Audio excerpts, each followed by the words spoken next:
On a stormy early morning, a young black man from a poor neighborhood was on his way to the most important job interview of his life. But suddenly, along the way, he came across an elderly man stranded with a flat tire. Even though he knew it could cost him his chance, he still stopped to help and ended up missing the interview. What he didn't know was, that old man was a powerful, mysterious CEO. What happened next changed his life forever. Before we dive into the story, let us know where you're watching from. We'd love to hear your thoughts. The streets of Southbridge always look the same in the early morning. Cracked sidewalks, flickering streetlights, and the low hum of old cars crawling past worn-down apartment blocks. The rain from last night still clung to the pavement, turning the gutters into shallow streams. Up ahead, near the bus stop, a group of construction workers sipped coffee from paper cups, their voices low, their eyes heavy. A few glanced Marcus's way. The stares lingered, not curious, judging. Marcus Reed adjusted his tie with stiff fingers as he walked by, feeling the weight of those looks settle on him like a brick. He knew what they were thinking. A young black man in a suit, walking through Southbridge at 6 in the morning? Must be a court date, not a job interview. He'd seen that expression his whole life, doubt dressed as indifference. He kept walking. 26. Tall, lean, built like a runner, though he hadn't had time for the gym in months. His skin dark, smooth, with sharp cheekbones, his mom always called his serious face, even when he was a kid. This morning, his jaw was tight, lips pressed together in a thin line. The suit wasn't new, faded navy, tailored just enough to hide the fact it came off the clearance rack 2 years ago. It clung to his shoulders the way his nerves clung to his chest, tight, uneasy, unrelenting. He straightened the cuffs. The silver cufflinks glinted softly in the gray morning light. His mother's gift, his grandfather's old ones. They didn't match the suit, but they meant more than clothes ever could. Marcus checked his reflection in the dark window of the corner laundromat. The eyes staring back were steady, but he couldn't quiet the knot twisting in his gut. Today wasn't just a job interview. It was the interview. Whitmore and Blake Financial Group, downtown Chicago. Glass towers, marble floors, 6-figure salaries, and a strict unspoken rule. You came from the right schools, the right families, the right side of town. Marcus came from Southbridge, public school, no trust fund, no legacy, but a perfect GPA from Chicago State, years of grinding through part-time jobs, and a letter of recommendation from Professor Myers, the only professor who ever looked past where he came from. As he headed toward the train station, his phone buzzed. A text from his mom. "You got this, baby. Just be you. I love you." He swallowed the tightness in his throat, tucked the phone away, and kept walking. It didn't matter what those men at the bus stop thought. It didn't matter that the people downtown would look at his skin, his address, and draw their own conclusions before he opened his mouth. All that mattered was getting in that building, shaking the right hands and showing them he belonged there. The train hissed to a stop at Monroe Station, the doors sliding open with a mechanical sigh. Marcus stepped out onto the platform, his polished shoes clicking against the damp concrete. The cold morning air smacked him in the face, carrying the bitter smell of wet asphalt and the faint metallic bite of the city. He tugged his coat tighter around him and started toward the exit, weaving past the sea of commuters with their heads down, shoulders hunched, coffee cups steaming in their hands. Everyone moved fast, focused, the way they always did downtown. Suits, briefcases, heels tapping, eyes glued to phones. But even in their rhythm, Marcus noticed something shift. Heads tilted toward the sky. Phones lifted, frowns formed. Above the rooftops, the clouds had darkened, thick and low, churning in slow, angry spirals that didn't belong to an ordinary spring morning. A gust of wind swept down the avenue as Marcus emerged onto the sidewalk, nearly ripping the portfolio from under his arm. He clutched it tighter, his pulse skipping. The pages inside, extra resumes, notes, market research. Everything he'd worked months for, stacked neatly between thin sheets of leather. His heart pounded harder now, not just from nerves, but the way the air felt heavy, charged, like the city itself was holding its breath. Ahead, through the breaks in the crowd, he could see the shimmering glass tower of Whitmore and Blake rising into the gray sky. It looked impossibly tall from here, the upper floors vanishing into the low-hanging clouds. He checked his watch. 8:22 a.m. The interview was at 9 sharp. Still plenty of time. Then came the first drop of rain. It hit his cheek, cold and sharp, followed by another on the back of his neck, then more, hundreds, thousands, falling fast, heavy, relentless. In seconds, it turned into a downpour that soaked his coat, flattened his hair, and sent people scattering beneath awnings and into coffee shops. Umbrellas flipped inside out, car horns blared as traffic slowed to a crawl. Marcus cursed under his breath and ducked beneath the narrow awning of a bakery, pressing his back against the cold brick, watching as the street flooded with water and frustration. The storm wasn't just rain, it was punishment. front. The weather app had said light showers. This was biblical. He pulled out his phone, fingers slipping on the wet screen, and opened the rideshare app. Nothing, not a single driver in sight. He refreshed, still nothing. The storm had shut the city down. His jaw clenched as he checked the time again. 8:31. Still possible if the rain let up. But it didn't, it got worse. Water pooled along the gutters, spilling over curbs. Flyers and trash whipped through the air like confetti from some cruel parade. Across the street, a man slipped and cursed, his briefcase skidding into the flood running along the sidewalk. People ducked into storefronts, their suits and designer coats soaked through. Marcus exhaled, trying to steady the tightness building in his chest. It wasn't over yet. He could still make it. It was just water. He zipped the leather portfolio inside his coat, pulled the collar high, and stepped out into the storm, head down, legs moving fast. Every step was a splash, his polished shoes now drenched, slapping against pavement, slick with rain. His hair stuck to his forehead, his shirt clung to his back, his tie twisted beneath the soaked lapels of his jacket, but he kept moving, because this was more than just a job interview. It was escape. It was proof. It was everything. A yellow taxi approached the curb up ahead, brake lights flaring as it let a passenger out. Marcus sprinted, water flying from his shoes, calling out as he raised his hand, but just before he reached it, another man, a tall white guy in a camel trench coat, shoved past him and dove into the back seat. The door slammed. The car sped off, spraying dirty water in its wake. Marcus stopped dead in the street, fists clenched at his sides, jaw tight with frustration. He barely heard the blaring horn as a delivery van swerved around him. His eyes burned, his chest heaving from more than just exertion. He wasn't stupid, he knew how this city worked. Who got the cab, who got the benefit of the doubt, who got the doors held open, and who got looked at like they didn't belong. He pressed on, wiping the rain from his eyes, ignoring the ache in his legs, the gnawing pit in his stomach. His mind screamed, keep going, just get there, you can still fix this. The tower was close now, just over the next few blocks. He could see the faint glow of the building's lobby lights through the rain, so close it made his chest tighten with desperate hope. Then he saw the car. It was parked just off the main street, sleek and black, the kind of car that cost more than his mom made in a year. The back tire sagged low, flat against the pavement. The trunk hung open, a spare tire half pulled out. And next to it, struggling beneath a battered umbrella, was an old man, white, silver-mailed, probably late 60s or early 70s, his suit wrinkled and soaked, hands fumbling with the jack as it slipped and wobbled on the wet asphalt. Marcus slowed, his pulse still racing, rain running down his face as he took in the scene. No one else had stopped. Pedestrians hurried past, eyes down, shoulders hunched, pretending not to notice. A couple walked by on the other side of the street, the woman pulling her boyfriend along, her eyes flicking toward the man, then away just as fast. Marcus stood frozen, caught between instinct and ambition. His gaze drifted back to the glowing tower beyond the traffic. The interview was his shot, his one shot. He'd already lost precious minutes. His clothes were ruined, his confidence was hanging by a thread. Walk away, his brain whispered. Someone else will help. You've worked too damn hard to throw it away now. But his feet didn't move. Instead, his mother's voice echoed in the back of his mind. The same words she drilled into him as a boy when he'd ignored the old woman struggling with groceries outside their apartment.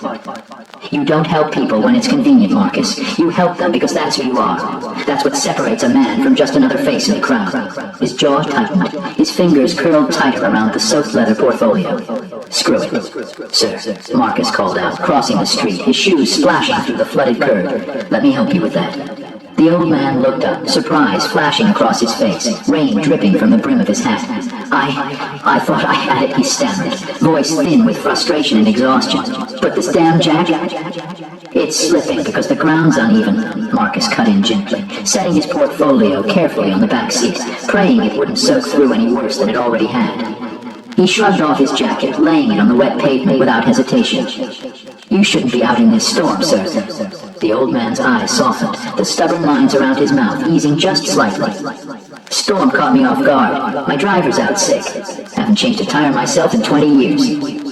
Marcus knelt down beside the car, hands moving with practiced ease, checking the jack placement, adjusting the angle. The cold metal bit into his palms, but muscle memory took over. Summers in Southbridge, working with his uncle at the auto shop, changing flats on rusted pickups. It all came flooding back. You know your way around a wrench, the old man observed, watching him work. Marcus chuckled under his breath, fingers tightening the bolts.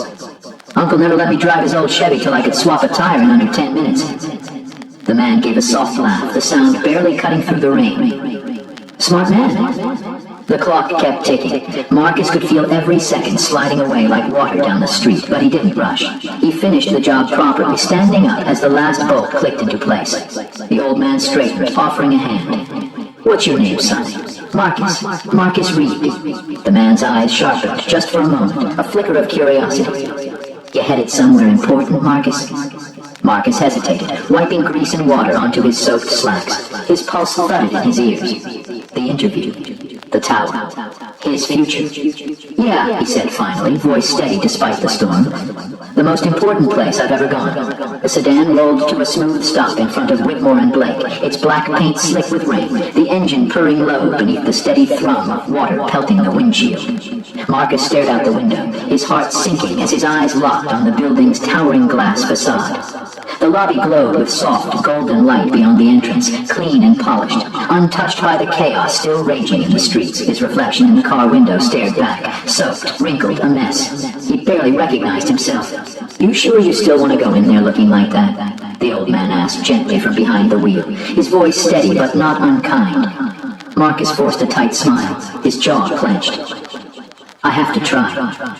The man gave a small nod, eyes unreadable, fingers tapping once against the steering wheel. Marcus shoved open the door, wincing as cold rain smacked him in the face again. The storm had eased, but not disappeared. Puddles reflected the marble steps leading up to the building like distorted mirrors. His shoes squelched with every step, soaked through, the once polished leather now dull and stained. His jacket hung heavy on his shoulders, useless against the water and wind, his dress shirt plastered to his skin. Inside, the world changed. The lobby was another reality entirely, warm, silent, immaculate.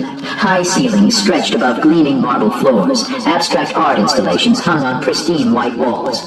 A soft floral scent lingered in the air, clean and expensive, the kind of place where everything was designed to intimidate without a word. Marcus hesitated for half a second by the glass doors, conscious of the water dripping from his clothes onto the polished floor, his appearance drawing quick, subtle glances from the suited professionals moving through the space. A man in an expensive coat glanced at him with thinly veiled disapproval. A receptionist across the room whispered to her co-worker, eyes darting toward Marcus, lips curving in a small, amused smirk. He ignored them. He had to. The security desk stood near the elevators, sleek and white like everything else in this place. Behind it, a tall guard in a navy blazer tapped on a tablet, eyes flicking up as Marcus approached. His gaze sharpened the moment he took in Marcus's state. Wet, disheveled, clearly out of place. The guard straightened, lips pressing into a thin, professional line. "Good morning," Marcus said, forcing his voice steady, adjusting the soaked leather portfolio under his arm. "My name's Marcus Reed. I have a 9 o'clock interview with Whitmore and Blake's finance division." The guard's eyes narrowed, tapping at his tablet. Marcus could feel the seconds dragging out, his heartbeat pounding in his ears as the man scrolled through the list. "Yes, Mr. Reed," the guard finally said. "Finance team, 14th floor." He paused, fingers hovering above the screen. "I should let you know. They're strict about timing." Marcus exhaled, nodding once. "I understand. He cut himself off. There was no point explaining. Not to him. The guard gestured toward the elevator bank. "You can try, but no promises." Marcus thanked him quietly and walked across the floor, every soggy step echoing embarrassingly loud against the stone. His reflection stared back at him in the mirrored elevator doors. Shirt clinging to his chest, collar limp, cuffs wrinkled, pants stained with street water. His tie looked like it had been melted onto his skin. The professional image he'd spent 2 years building was gone. All that remained was the young man from Southbridge, standing in a place that wasn't built for him. The elevator dinged. The ride up was too fast, too quiet, and when the doors opened onto the 14th floor, the space beyond felt like another level of a world he didn't belong to. Dark hardwood floors, frosted glass partitions, framed cityscape photographs lining the walls. A receptionist in a sleek gray blazer sat behind a curved desk, typing briskly. Her fingers slowed as she looked up and saw him. Surprise flickered across her carefully made-up face, followed by a brief, professional mask of neutrality. "Good morning," Marcus began, clearing his throat, adjusting his grip on the damp portfolio. "I'm Marcus Reed. I had a 9 o'clock interview scheduled." She checked the clock on the wall behind her. 9:18. Her eyes softened slightly, but her posture stayed firm. "I'm sorry, Mr. Reed," she said, voice low but not unkind. "That would have been with Mr. Calloway. Unfortunately, he's moved on to the next candidates. He has a tight schedule." Marcus's stomach twisted. He had known this was coming, but hearing it aloud, feeling the finality in her tone, made it land like a fist to the ribs. He opened his mouth, struggling to stay composed. I know I'm late. The storm. I tried to get here. There was an elderly man, stranded with a flat tire. I couldn't just... She lifted a hand gently, her eyes flicking toward the office doors beyond. Mr. Reed, I understand. But Mr. Calloway... Her voice trailed off. There was no leeway here, no room for exceptions. Marcus swallowed hard, the words lodged in his throat turning to bitter dust. Could you at least tell him I came? His voice cracked slightly, despite his efforts to sound steady. That I tried. He opened his portfolio, pulling out one of the few surviving resumes. The edges warped, the ink on the corner smudged, but mostly legible. He offered it to her with careful fingers. The receptionist hesitated, then took it, nodding faintly. I'll make sure he gets this, she promised, a trace of sympathy softening her professional expression. For a moment, their eyes held, hers calm, his raw with frustration and quiet heartbreak. Then the moment passed. Marcus turned toward the elevators, his steps heavy, shoes still squishing softly with every move. His shoulders sagged under the weight of the morning, the storm, the lost opportunity, the sting of knowing he had done the right thing and still lost. The elevator doors opened with a sterile chime. He stepped inside, staring blankly at his reflection in the mirrored walls, watching the water drip from his coat onto the clean floor. His chest tightened as the doors slid shut, cutting him off from the office, from the dream, from everything he'd fought so hard for. The ride down was silent, too quiet. The polished lobby greeted him again with its sharp edges and clean lines as he stepped back out into the world. The storm had eased. Sunlight cut through the thinning clouds, glinting off the wet pavement outside. Marcus paused near the glass doors, staring out at the street, his jaw clenched, throat tight. The world kept moving. Cars honked, people hurried past, no one noticing the soaked young man standing there, carrying disappointment like a second skin. He didn't rage, he didn't cry, he just walked. Out the door, back into the city, back into the unknown, dreams trailing behind him like the rain still dripping from his ruined jacket. The morning sun over Southbridge didn't care about Marcus Reed's disappointment. It pushed through the thin curtains of his apartment, casting pale strips of light across the peeling paint of the walls and the small battered kitchen table where he sat hunched over his laptop. The hum of old radiators filled the silence. Outside, sirens wailed somewhere down the block. Life in Southbridge never slowed for anybody's bad day. Marcus stared at the glowing screen in front of him, his fingers frozen over the keyboard. His resume stared back, cursor blinking like a quiet reminder of everything that had gone wrong. The words blurred. The creases in the leather portfolio on the table beside him caught his eye. Edges still warped, the surface stained from rain and street grime.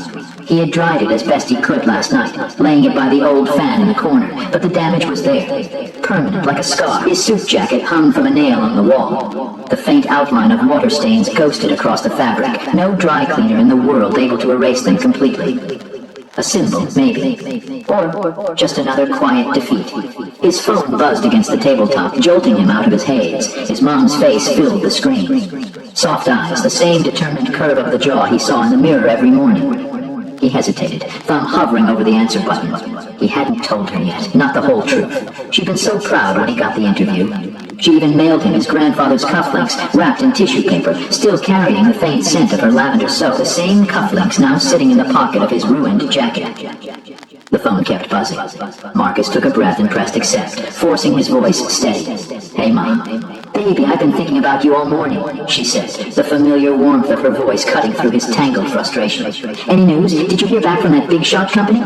His mouth opened, the words sitting bitter on his tongue. How could he explain it? That he'd made it all the way there, that he'd sacrificed everything to do the right thing, and still lost. That no one cared about a young black man from Southbridge with good intentions and wet clothes.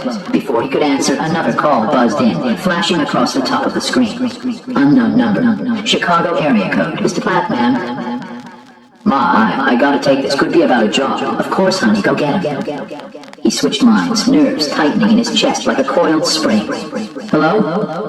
Mr. Reed? A woman's voice. Crisp, professional, with the smooth confidence of someone used to making important calls. This is Natalie Quinn, executive assistant to Mr. Richard Whitmore. I'm calling on his behalf to invite you to a meeting this afternoon at 2 o'clock, if you're available. Marcus blinked, the world tilting slightly under him. He gripped the phone tighter, his voice barely catching up to his racing thoughts. Wait, sorry, did you say Mr. Whitmore, the CEO? Yes, sir. Her tone didn't waver. The meeting will be on the executive floor, 82nd level. Would you like directions to the building? His heart pounded, every instinct screaming that this couldn't be real. It had to be some misunderstanding, a courtesy rejection, maybe a formality. But he heard nothing in her voice to suggest that. Just quiet efficiency, like this was the most normal request in the world. No, I know where it is. Excellent. We look forward to seeing you, Mr. Reed. The line clicked dead, leaving Marcus frozen, the phone still pressed to his ear. For a moment, all he could hear was the low hum of the apartment, the distant sound of a TV from the neighboring unit, the rhythmic tap of his heartbeat pounding in his chest. He set the phone down slowly, eyes fixed on the leather portfolio. This couldn't be happening. Marcus shot up from the chair, nearly knocking his coffee mug onto the floor. He snatched his jacket from the wall, running his fingers over the stained fabric, his mind already racing through what came next. This time, there wouldn't be rain, no rushing through flooded streets, no missed chances. By 12:30, his suit was pressed, as crisp as it could get under the circumstances. His shoes, though scarred from the storm, were polished until the leather gleamed faintly again. He'd spent nearly an hour buffing them as if scrubbing away the memory of the soaked streets, the humiliation in that marble lobby. The cufflinks clicked into place at his wrists, silver, simple. The faintest reflection of light glinted off them as he straightened his sleeves. At exactly 1:17 p.m., a yellow cab pulled up in front of the gleaming Whitmore and Blake building. The storm clouds were gone now, replaced by a clear, sharp blue sky that stretched over the city like a fresh start. The air was crisp, the sidewalk still damp but drying fast under the sunlight. Marcus stepped out, adjusted his tie, and stared up at the tower. It didn't seem so impossibly tall this time. Still intimidating, still the symbol of wealth and power he'd spent years trying to reach. But today, it wasn't chasing him. Today, he'd been invited. Inside, the lobby felt familiar now, the same polished floors, the same hushed air of quiet authority. But the stairs were different. The man at the security desk barely glanced up before scanning his name, handing over a black access badge with a gold emblem shimmering under the lights. Executive access, the guard confirmed. His voice held no judgment this time, just protocol.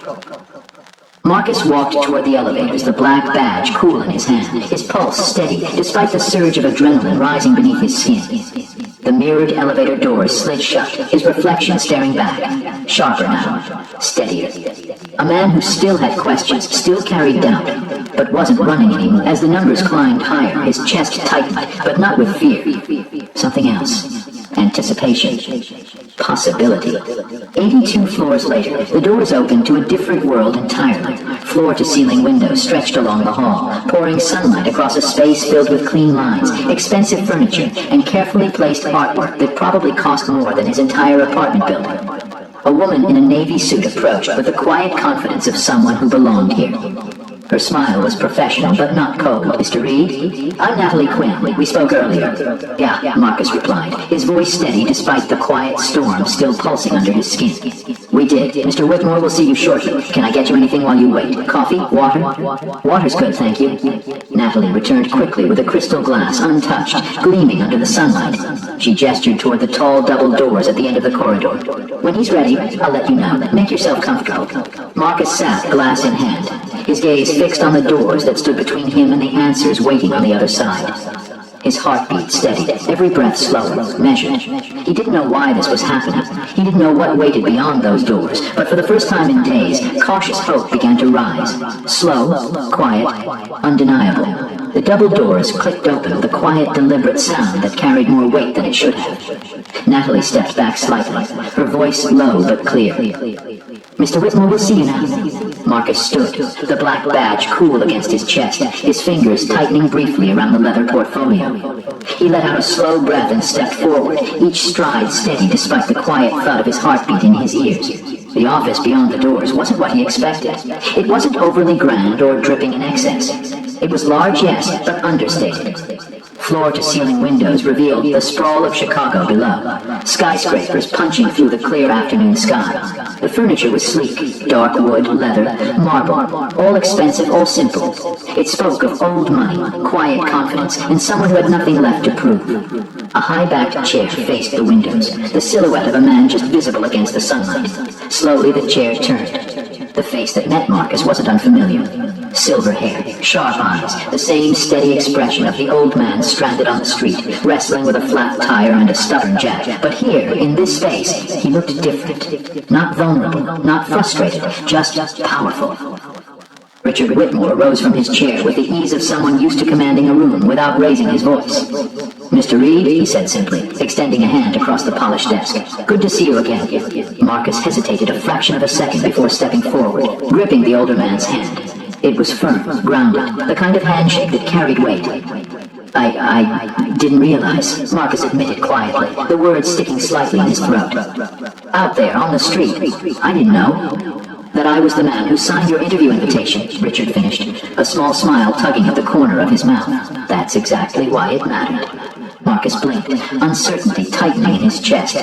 I missed the interview. I thought that was it."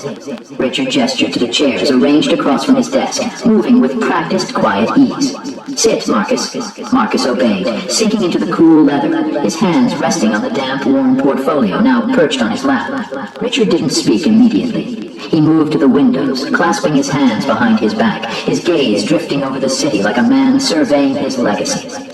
58 years ago, Richard began, his voice calm, carrying the weight of memory. "I stood in a factory outside Pittsburgh, cheap suit, nervous, out of my depth. I asked a man 3 times my age to believe in an idea I could barely articulate. He turned slightly, the sunlight outlining the lines on his face, the sharp intelligence in his eyes. He said yes, changed my life. This company, it doesn't exist without that moment." Marcus watched him, every muscle tight with focus, his heart pounding not from fear now, but from the possibility creeping in at the edges. Richard moved back to his desk, opening a drawer with quiet precision. He pulled out the leather portfolio Marcus had left behind days ago, the edges still warped, stained by rain, the pages inside slightly curled. "You left this in my car," Richard said, placing it gently on the desk between them. "I took the liberty of reading it." Marcus swallowed, his throat dry, eyes flicking to the battered portfolio. Part of him wanted to apologize for its condition, the other part too aware that nothing about the storm, about that morning, could be undone now. Richard opened the folder, sliding a few of the pages forward. "Your market analysis on Southeast Asia. Sharp. Your cover letter. Honest. Personal. Rare." He looked up, eyes steady. "But none of that's why you're here." Marcus's fingers twitched slightly, nerves stirring. "It's not?" Richard shook his head once, measured, deliberate. "I've been hiring people for decades, Marcus. I can't teach finance. I can train someone to read a balance sheet or build a portfolio. But I can't teach character." His words hung in the space between them, simple, heavy with meaning. Most people, standing in your shoes that morning, wet, cold, late, would have kept walking. I wouldn't have blamed them. You didn't. Marcus stayed quiet, the memory of the rain, the frustration, the quiet voice of his mother in his head, all flooding back at once. "You stopped," Richard continued. "You helped, not because there were cameras, not because someone was watching, but because it was the right thing to do." He sat back, folding his hands calmly on the desk. "I've built this company on decisions made in quiet moments, when no one's watching. That morning, you showed me everything I needed to know." Marcus's throat tightened, a knot of disbelief, pride, and the quiet ache of validation rising all at once. I appreciate that, sir. More than I can explain." Richard's eyes softened slightly, the corners crinkling. "I'm not offering you an analyst position, Marcus, not the entry-level spot you came here for." For a fleeting second, Marcus's heart sank, the words landing heavy, sharp. But Richard wasn't finished. "I'm offering you something else." He leaned forward, voice dropping with quiet certainty. "You'll work directly with me. Special assistant. You'll sit in rooms most people spend a decade clawing their way toward. You'll listen, learn, observe. It won't be easy, it won't always be comfortable, but you'll lead with a foundation no textbook or classroom can buy." Marcus stared at him, the offer settling into his chest like something solid, real, and terrifying in its size. "Well, me?" The question slipped out before he could stop it. Raw, vulnerable, coated in years of knowing how many doors were locked before he even reached them. Richard smiled, the kind of smile that came from remembering how it felt to be young, uncertain, underestimated. "Because someone once believed in me before I deserved it, and it changed everything." He extended his hand again, calm, steady, the weight of opportunity sitting between them. Marcus reached out, his fingers closing around Richard Whitmore's with quiet strength. Not as the nervous, drenched young man who had knocked on locked doors, but as someone seen, chosen, respected. The rainstorm hadn't drowned his chance, it had revealed it. And for the first time in his life, Marcus Reed walked toward his future, knowing he'd earned every step. Join us to share meaningful stories by hitting the like and subscribe buttons. Don't forget to turn on the notification bell to start your day with profound lessons of heartfelt empathy.